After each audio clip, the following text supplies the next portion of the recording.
Hey guys, welcome back to part 2 of my top 20 favourite Doctor Who episodes. This is parts going to be numbers 15 through to 11, so I'll just get straight into it. And number 15 is a combined one because I really couldn't separate the two, and it is an 11th Doctor two-part story, and that is Series 5, Episodes 4 and 5, Time of the Angels and Flesh and Stone.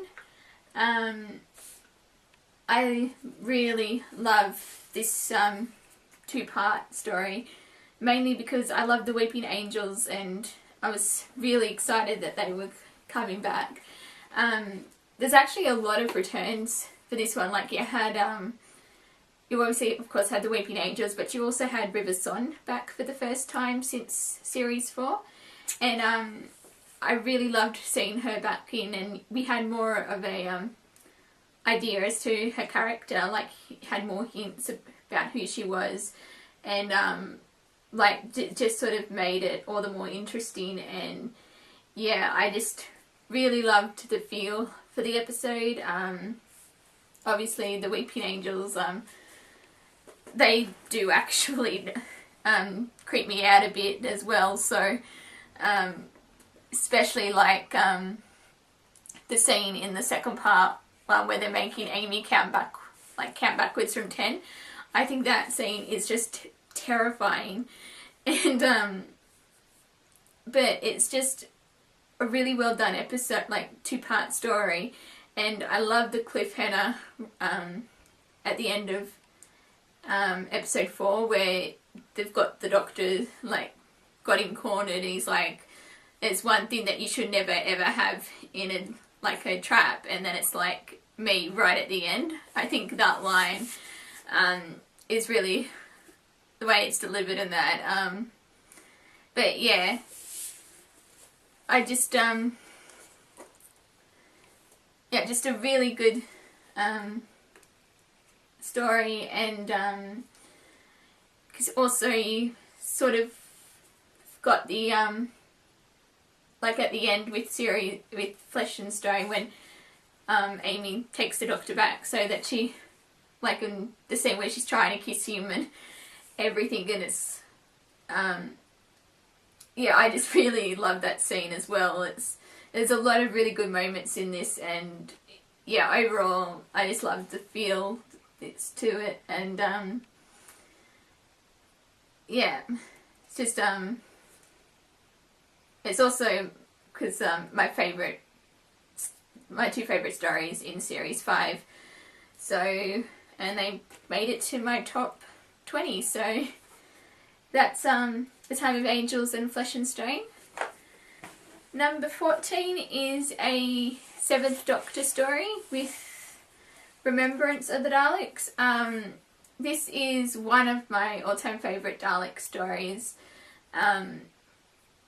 I just really love that they took it back to right at the beginning, where like they returned to the Coal Hill School, like back in London '63, where it all began. So, and I just loved the whole like throwbacks, like references to the first story, especially with the where in one of the scenes that you had the French Revolution book that Susan was reading in the first story. I just love that they had a shot of that in the inn. But it's just a great obviously a great Dalek story, and yeah, it's yeah, I just really, really love this story, and yeah. So that's Remembrance of the Daleks.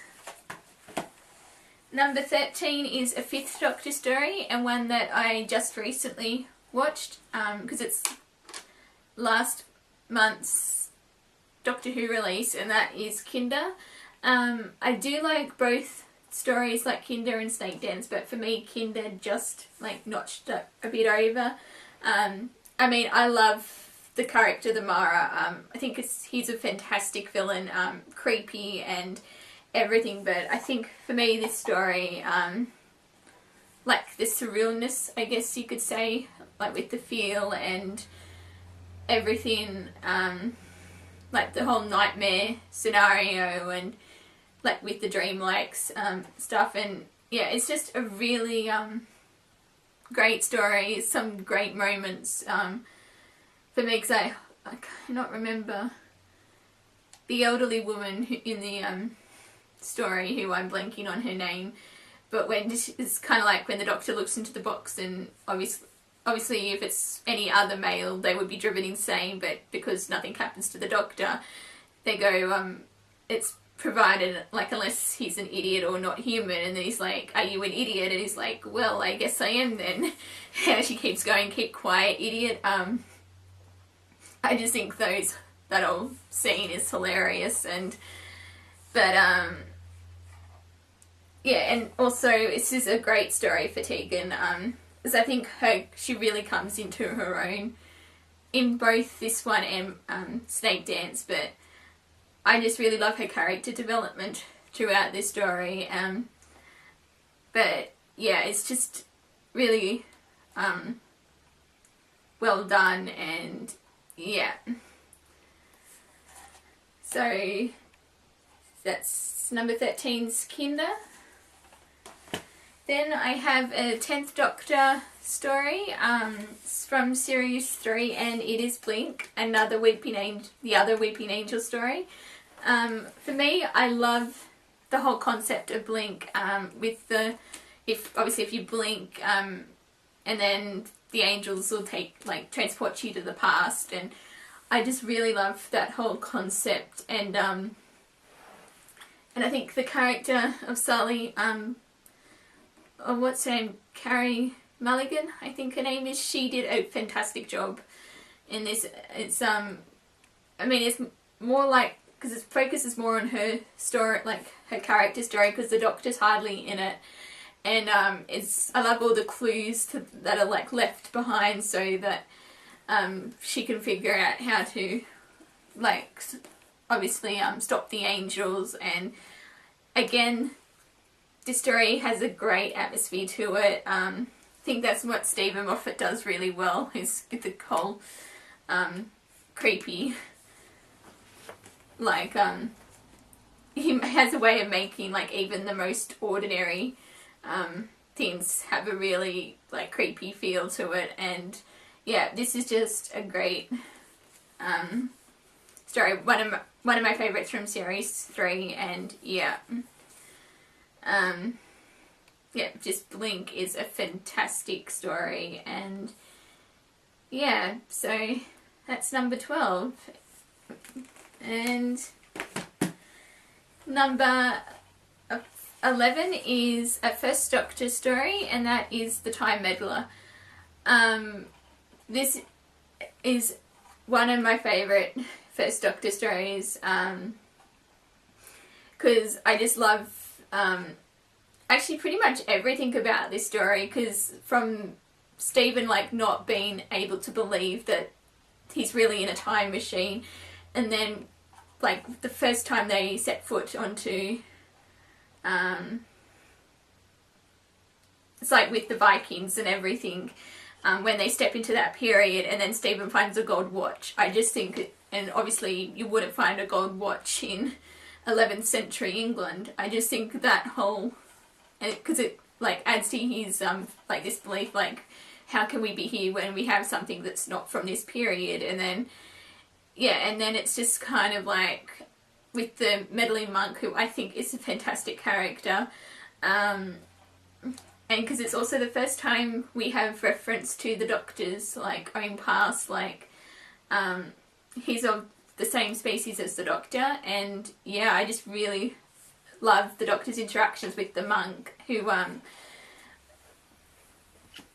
he's not necessarily like a villain per se, but the way he does it is just for his own amusement. Like, he'll meddle in, well, as it suggests, the Time Meddler, like, he likes to create like all these disturbances just for his own amusement. Like, he doesn't care about the consequences of what he does. And it kind of adds a contrast to the Doctor's character. Like, the Doctor's there to stop, like to let history take its natural course, and then when you have like someone like the monk who wants to interfere in it so he can get his own enjoyment, I think those parallels are really interesting.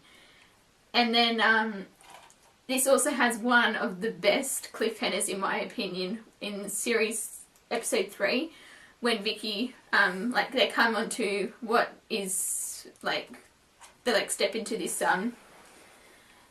where they go, and she's just where it like reveals the ginormous space that they've entered, and she's just like, the TARDIS, the monk has a TARDIS. Like, I think that's the most brilliant cliffhanger that the show's ever done, really. I mean, sure, they've done other cliffhangers as well, but I think that one is the best, with the reveal that the monk has a connection to the Doctor, and that he has his own TARDIS and everything. And yeah, I just think that one scene, it's what makes this story so great. And yeah, I just really love this story. That's basically all it comes down to. And yeah, so that's number 11, The Time Meddler. So just know that's 15 to 11, and yeah. So I guess that's it for this video. So I'll see you guys in part 3. Bye!